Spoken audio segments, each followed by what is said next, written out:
I'm Peter Edwards from the University of Bristol, and this is a summary presentation of a research article published in the British Journal of General Practice reporting how GPs give safety netting advice in routine primary care consultations.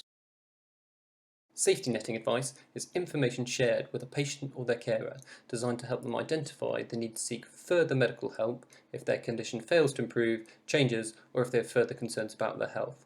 Previous research has reported that GPs provide safety netting advice intuitively in some circumstances, but it is not known to what extent this occurs in routine adult consultations. In this study, we applied a new safety netting coding tool to the 1 in a million primary care consultations archive, which contains video and audio recordings of 318 GP patient consultations with 23 GPs working across 12 practices.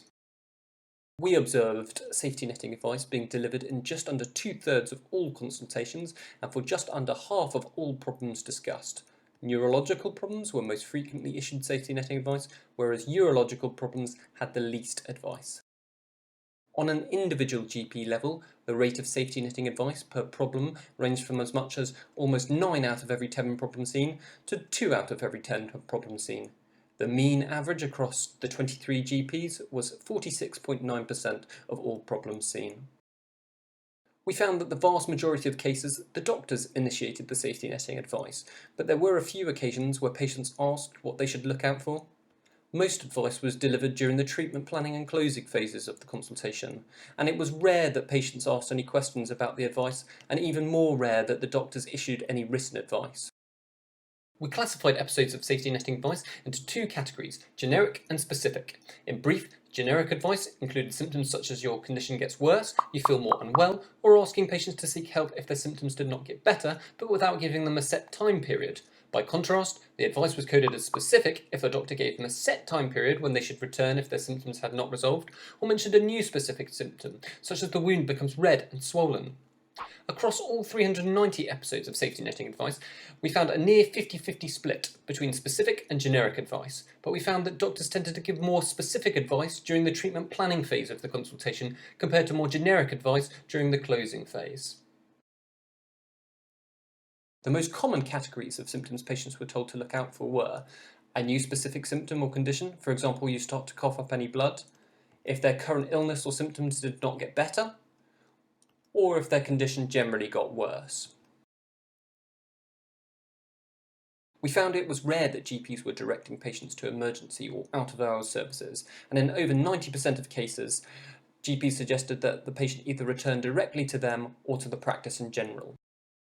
We found that acute problems, such as an acute exacerbation of asthma, compared to chronic problems, such as a general review of asthma, were more likely to be given safety netting advice. Problems assessed by the doctor first in the consultation. And problems assessed by the younger cohort of GPs in our study were more likely to issue safety netting advice.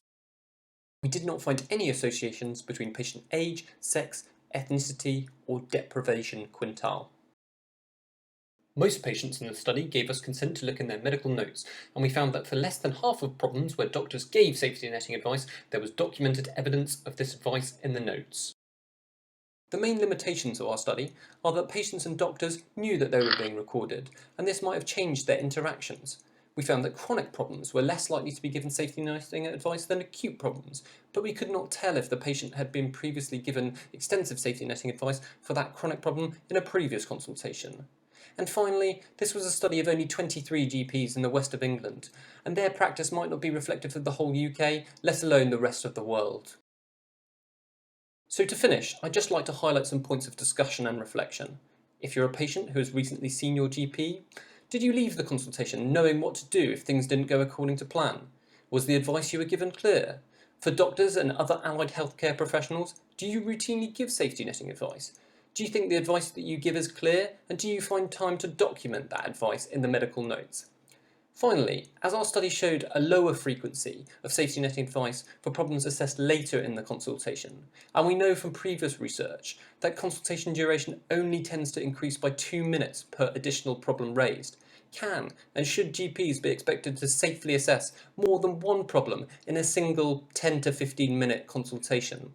I'd love to hear your opinions and suggestions for future research, and my contact details are at the start of this presentation.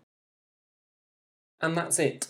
I'd just like to say thank you to everyone who supported me in this project, including my co-authors Becky Barnes, Matt Ridd and Emily Sanderson, everyone from the Elizabeth Blackwell Institute for Health Research, who along with the Avon Primary Care Research Collaborative and Wellcome Trust funded this project, BJGP for publishing the article, and Debbie Sharp for her support and guidance, and most importantly, all the patients and doctors who participated in the original 1 in a million study, as without them none of this would be possible.